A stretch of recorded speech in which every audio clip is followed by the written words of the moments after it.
Ito mga gar, patulong naman mga gar kung para saan yung isang butas ng pambomba na to.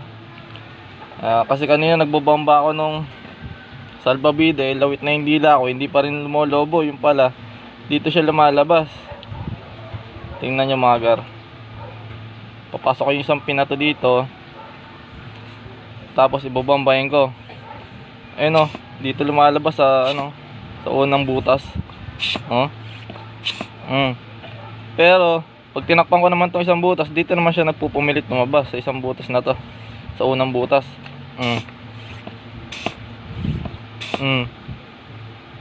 Patulong naman mga gar kung bakit dalawa yung butas.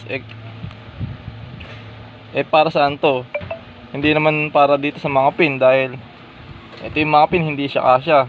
Ito yung tatlong pin, hindi rin siya kasya dito. Ito yung isang pin, hindi rin kasya, yung pangatlong pin.